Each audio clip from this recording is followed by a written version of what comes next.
What about SatAttack Squad? It's your boy SatAttack. When y'all see the title, man, we got Coffee House Crimes. I remember I used to react to. I forgot. I remember it used to be Mr. Bowling and someone else. It was Coffee House Crimes. Psychosis or Self-Entitled Murderous Brat. I was trying my hardest to say that fucking first word. I'm sorry.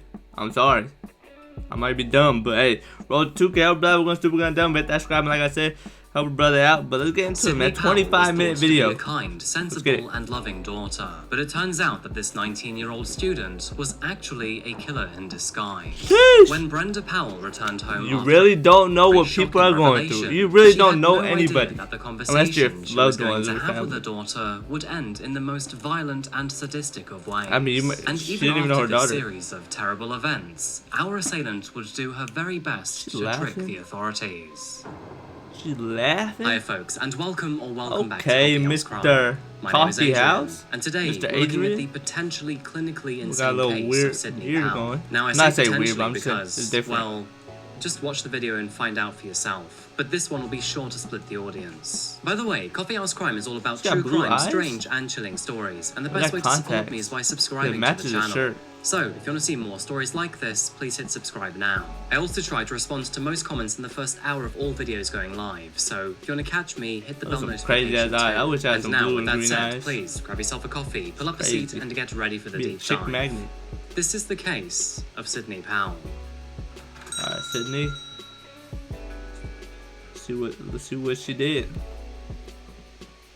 Welcome to Akron, Ohio, folks. Oh, Found Akron. just south of Cleveland in the Buckeye State, Akron is a relatively This is small LeBron city James with city. no more than 200,000 residents calling it home. Known as the rubber capital of the world, there are only two things that could possibly mean. Unfortunately, it's the boring option today. Akron is well known for its tire production, with the likes of Goodyear, Firestone, Goodrich, and General Tire calling this place home. Surprise, surprise, manufacturing comes full circle here too. The city is also becoming well known for its illegal dumping of tires, and the council has so far identified over 4,000 stray tires this year looking for a good home. There is a dark side to Akron's history too. The city is plagued with chemical toxicity from the constant release of polymers into the land, water, and air. And There you although it go. is I need- rather oh, mild, the brightness that makes was- it I know. even worse in a way, because chronic diseases caused by these occupational toxins take 20 to 40 years to manifest. Maybe it was the fumes that made our killer in this video so incredibly thick. But before we get there, let me introduce you to an incredible woman named Brenda Powell. Born on March the 19th, 1969 in Salem, Ohio, Brenda mother? Powell was a natural caretaker. Even from a very the young mother? age, she loved to work with kids and was deeply interested in caring for other people. What Now, did we say? naturally, as she progressed through her education, she geared her studies towards her passion for caretaking. And so, it is no surprise that after graduating from the University of Akron with a child life degree, she worked at the nearby healthcare facility named Akron's Children's Hospital. While here, Brenda's skill set and calm demeanor were recognized as she worked with children of all ages. Specifically working in the Center for Childhood Cancer and Blood Disorders, her motherly attitude and deep understanding of childcare made her a massive asset to the team. And over the course of the next 28 She's a great years, person. she worked in this hospital. She also went on to develop the ward's oncology teen program and planned activities to help families and children celebrate each step of the recovery from cancer. Brenda was legendary at that hospital, and children and Yeah, the co-workers way you're alike describing her, I wouldn't. This should be a absolutely loved statue. her. She was like a second mother to many, treating the children that she cared for just like her very own. Focusing on her personal life, Brenda was a happily married woman with 2 children. Great Her people. husband, Steve, described her as deeply devoted to her work, friends, and family. After meeting in the year 1995, it didn't take long for the couple to tie the knot, and only a year later, the two were happily married. Soon after marriage, they found their Yeah, first like, I don't know how why you wouldn't. Someone like her, like, she's clearly caring, she's clearly loving, she's the couple clearly excitedly named her everything you Sydney, want. and soon after, Cared about her brother everybody. Andrew followed a few years later. The 4-person That's family rare. happily lived together peacefully in Akron, Ohio. Brenda and Steve were financially well off too, meaning the family did not have much to worry about when it came to money. Hats off to them, they provided a stable and happy home for their children. Don't tell And me she's a hopefully- victim. Don't tell me her name is Brenda. Don't tell me she's a victim, bro. Clearly, she's one of the nicest people in that city. Maybe, but way you described her, probably ever like what? Don't tell me. Don't tell me she's a victim. They would end up just as healthy as their home environment. Because he's giving us a lot of history on Brenda. Home, and as for education, Sydney first attended St. Sebastian Elementary School before graduating from St. Vincent St. Mary High School in 2018. While in high school, Sydney performed exceedingly well and was well known to be an absolute pleasure to be around by both teachers and students alike. She was friendly but not outspoken, and was well liked but did not go out of her way to grab attention. Hey, I feel you, Sydney. I understand where you're coming from. Confident. I was the Friends same say way. she came across as shy when you first met her, but over time, when she warmed up to you, her personality would shine through. I feel and it. On the sports field, she was a talented athlete. Me After too. graduating high school, Sydney decided to attend Mount Union relax. University. We got a lot in common, Sydney, but where you went, we not the same. Which is around an hour away from Akron. Unless in you're her the mind, victim. this was far enough to give her space, but close 'Cause enough he to already get said back he to was a killer. family if she needed them. I understand. Due to her academic success in high school, got a Sydney scholarship. was awarded a scholarship by Mount Union, which she gladly accepted.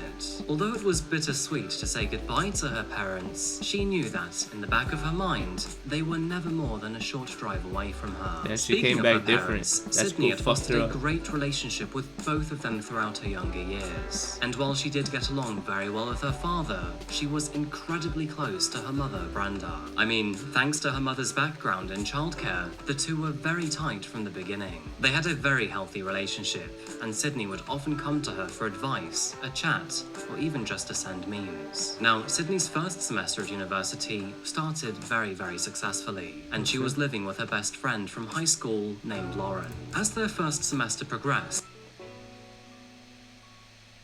Sydney found it rather easy to come out of her shell and meet lots of new people. She joined a sorority, met more people around campus, and gained newfound confidence. From the outside, it seemed that nothing could stop her from having an incredible 4 years at Mount Union. But unfortunately, that would soon fall apart. Over the course of the next 3 semesters, Sydney excelled in her academic work, passing each course with flying colours while making many new friends among her peers. And during the summer, she would move back home to rekindle a close relationship with her family, while simultaneously working all around Akron in part-time jobs. Now, bear with me and my explanation here, because it's very important to our case today. When it came to academics at Mount Union, students could view their progress through an online portal. They could view syllabi, contact teachers, and plan study groups here too. Now, the parents also had access to this portal, where they could pay tuition, they're about to check her grades and school shit. administrators. My fault. Let me check something real quick. I'll be back.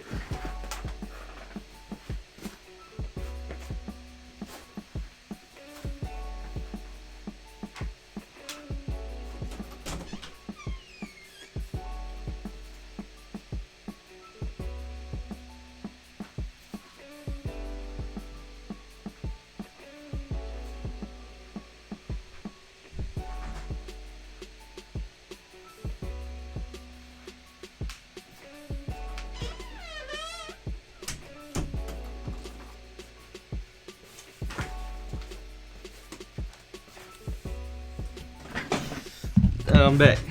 Thought I was gonna go for too long, like 2 minutes, but we back. Let's check some shit. I thought I heard something.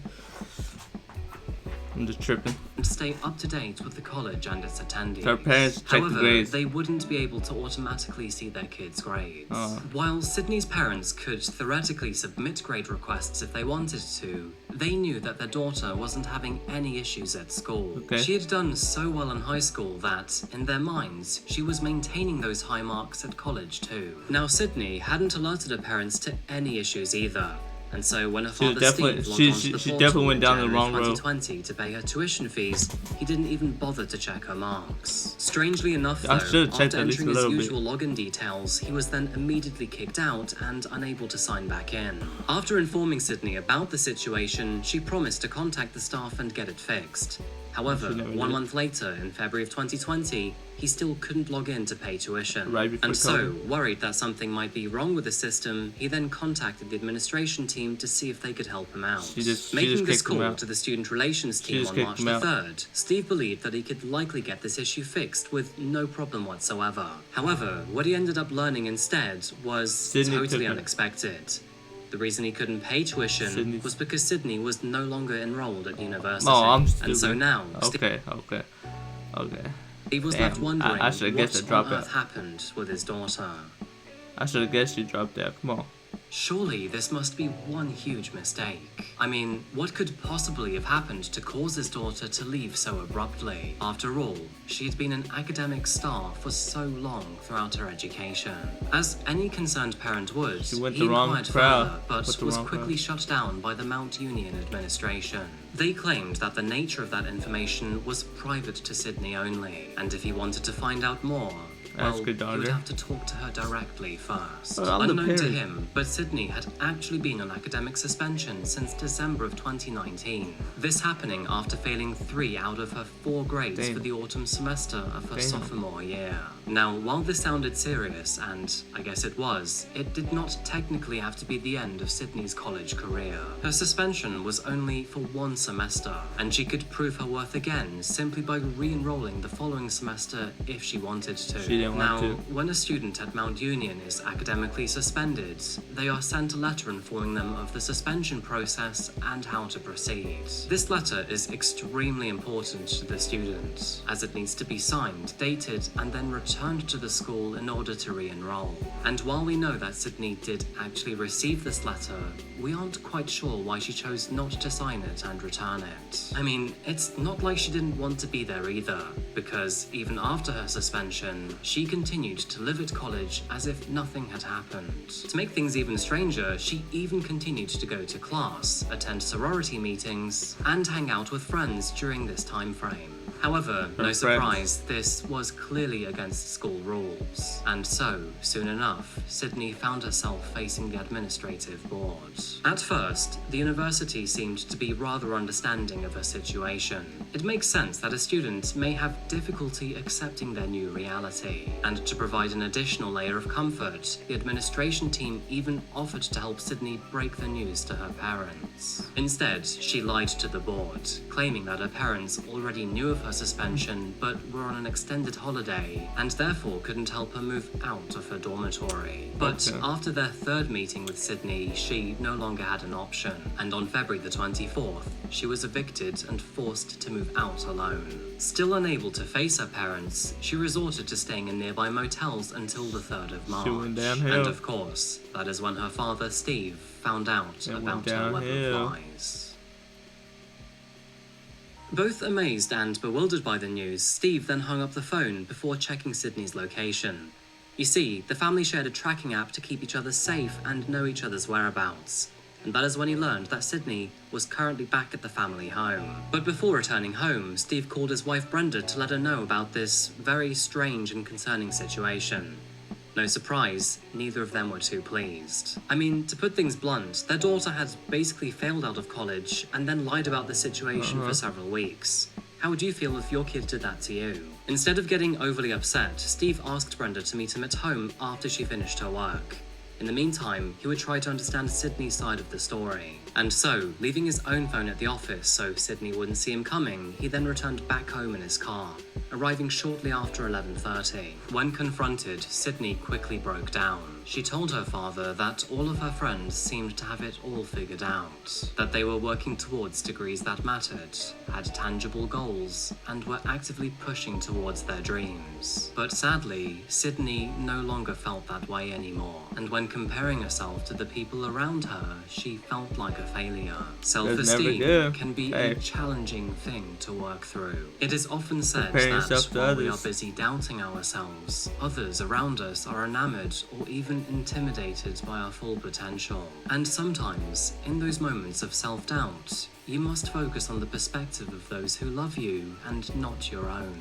And Steve understood that and knew how bright his daughter really was. He reassured her that if she put a little bit of effort in with him, they could help her get back on the right path together. Feeling better about the situation, Steve told his daughter to sit tight and talk to her mother when she returned home. But as for himself, he needed to go back to the office. Back at work, Steve received a text message from Brenda. She had left work early to get back home, arriving around 12:15 p.m. 26 minutes later, at 12:41 p.m., Steve responded with, "What did you discuss with Sydney?" Sadly, he would never receive a message back.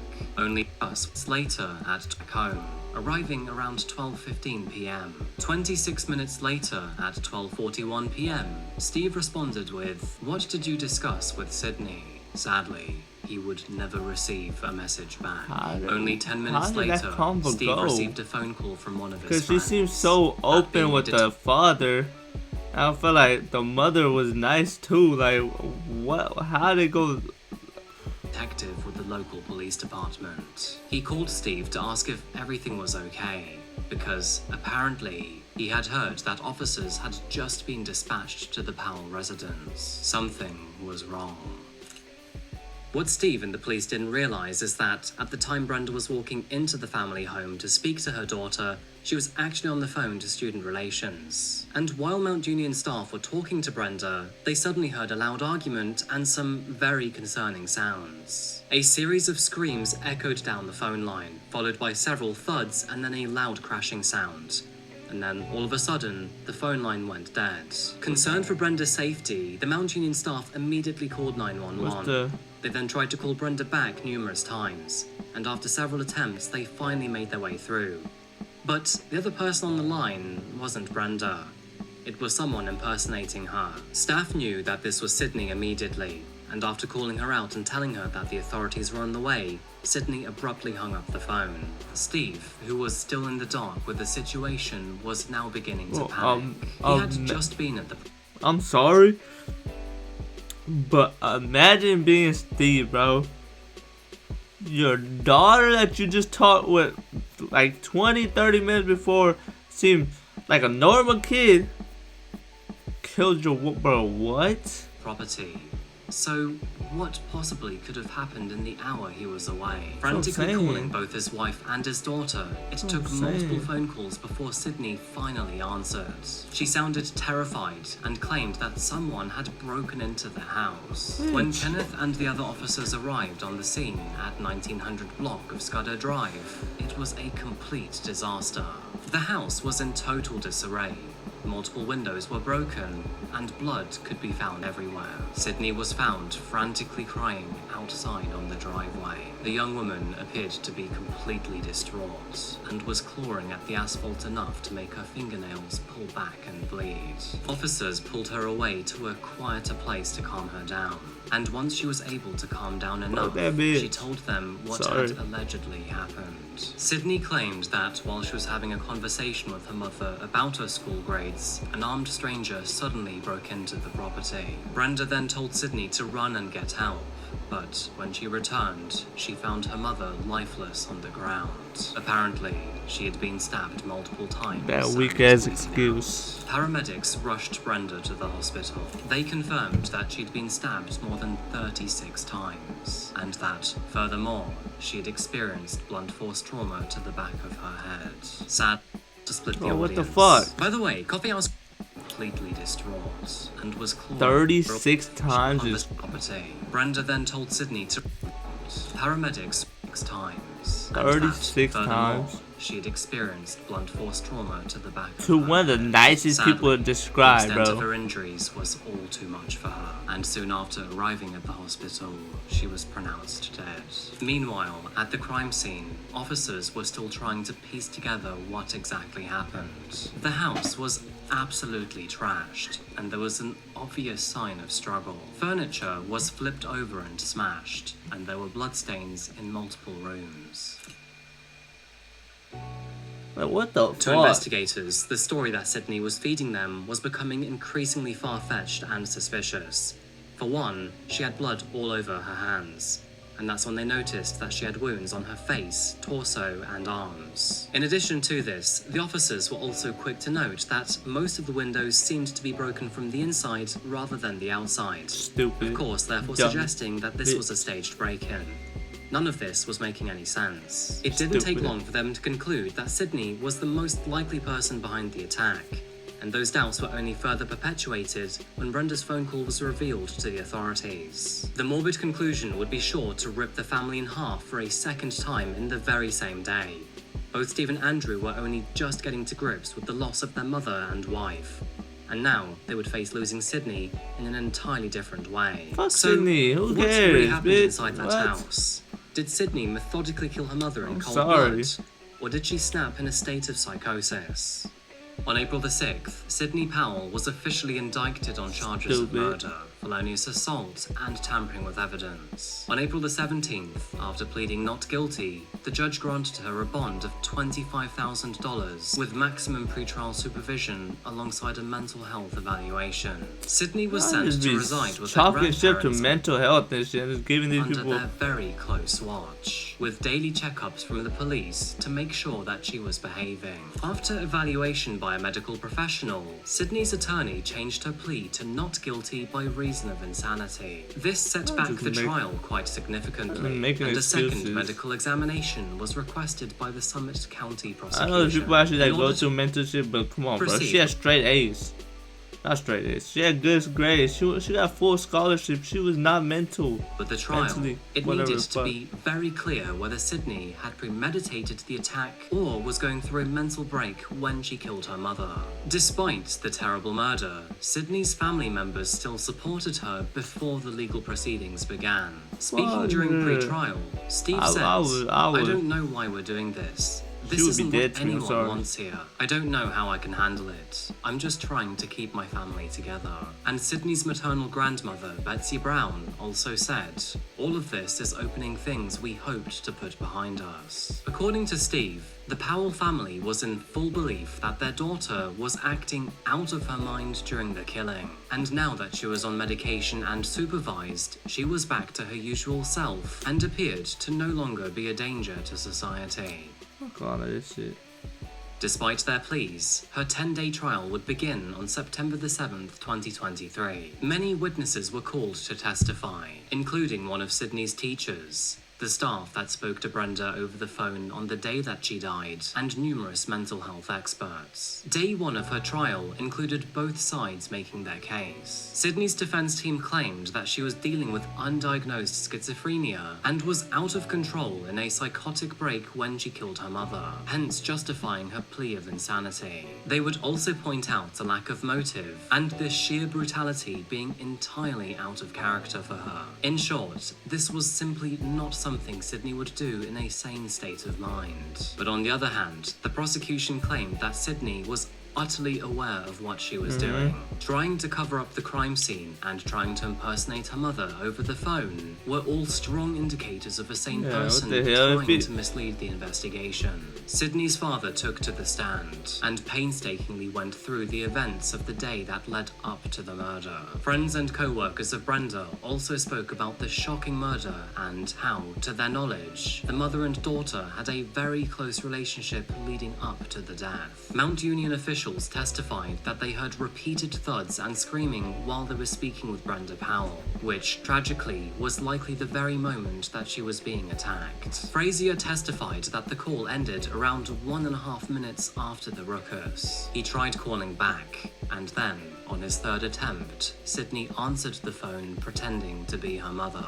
Sydney's roommate and best friend Lauren also testified at her trial. She claimed that, leading up to the murder, there seemed to be nothing wrong with Sydney. Exactly. And that furthermore, there was no bad blood between her and her mother. She also testified that she saw Sydney only one day before the murder on March the 2nd at a bachelor's party. And apparently, Sydney seemed to be her usual bubbly self. The following 5 days of Sydney's trial were devoted to her state of mind on the day of her mother's murder, with several psychologists giving their own opinion as to what may have happened. Dr. Swale testified that Sydney was out of her mind at the time, and further diagnosed her with bipolar type schizoaffective disorder and being acutely psychotic. And Dr. Reardon, who also evaluated her in the year 2021, agreed that she had severe mental illness. And he further testified that the spontaneity, brutality, and lack of motive in the attack all suggested that she was experiencing some sort of psychotic break. Fuck out of here. On the other end of the spectrum, clinical psychologist Dr. Sylvia Obradovich came to the conclusion that Sydney was malingering or exaggerating her mental illness to escape responsibility. Yeah, no shit. She explained that no shit, she gonna exaggerate it, bro. What the hell? She killed her mother. What the? Well, come on. best source of information for an insanity evaluation is what was said and felt at the time of the incident, and that in this case, it simply did not add up to schizophrenia. She also noted that Sydney reported that she was experiencing symptoms at the age of 11, which would make her case extremely rare. Interesting fact, but women typically experience symptoms of schizophrenia for the first time from their mid to late 20s, making Sydney Powell's case extraordinarily unusual if it was true. Both sides gave very compelling arguments, but on September the 20th, 2023, and after deliberating for 9 hours and 23 minutes, the verdict was finally in. The jury unanimously found 23-year-old Sydney Powell to be guilty on account of murder, felonious assault, and tampering with evidence. Get her up out of here! One as to count one reads, we the jury in this Get her up out of here! case being duly impaneled, sworn, and affirmed, do hereby find the defendant Sydney Powell guilty of the offense of murder as charged in count 1. Verdict form number 2 reads, we the jury in this case being duly impaneled, sworn, and affirmed, do hereby find the defendant Sydney Powell guilty of the offense of murder as charged in count 2. Verdict form number 3 reads, we the jury in this case being duly impaneled, sworn, and affirmed, do hereby find the defendant Sydney Powell guilty of the offense of felonious assault as charged in count 3. And finally, verdict form number 4 reads, we the jury in this case being duly impaneled, sworn, and affirmed, do hereby find the defendant Sydney Powell guilty of the offense of tampering with evidence as charged in count 4. On September the 28th, 1 week later, Sydney appeared in court for the final time for her sentencing. In the end, for the murder of her mother, she was given an indefinite term of 15 years to life in prison. On count 1, ma'am, I sentence you to an indefinite sentence of 15 years to life in the Ohio Department of Corrections. Damn, so she's gonna get out. 15, she's probably only like 21. She's gonna get out while she's like 36, 37. I think it's 21 because usually go to college around 18, 19, so 20, 21. So she's gonna get out around like 38, 39 because it probably took a couple years. On count 4 of the indictment, I sentence you to 3 years in the Ohio Department of Corrections. Those two sentences to be run concurrent with and not consecutive to each other. So she got 15 years. Just a random side note, but many people who followed this trial online were quite outraged at Sydney's family, who provided continuous support to her throughout her So I was saying, bro, I thought I was tweeting. What? trial. Most of Sydney's family believed that she was not in her right mind at the time of murdering. Bro, you literally talked to her like an hour before. If it was that serious, she was literally crying, talking about life. Like, come on, Steven. You literally talked to her like an hour before that incident happened. She was not and like her father that. Still believes that. And why did she just randomly attack her mother? Like, why? She didn't attack you like an hour before. So from an hour later, she had a mental break. She should be free from the judicial system. Honestly, it is quite hard to form an opinion here, because on one side, Sydney's family definitely know her best, but on the other, they are quite clearly biased. Regardless of the mental state, they didn't even know she was murder, failing her classes. In my Fuck opinion, outta she here. should still face the consequences of her actions, which quite clearly she is now, and Sydney will spend many years of her life behind bars. Hopefully racked full of guilt. But anyway, I'd love to know what you think about this one, because Wow, this that's case was dope. I thought said what I quite needed to cut. say. She tripping. She deserved it. She should have got a little bit more years. Let's see what the comments say. Possible minimum years for savage action insane. This was manipulated. She was doing. So I'm saying, she was already doing this before. I feel bad when I'm saying, man. Road to 2K, but we out.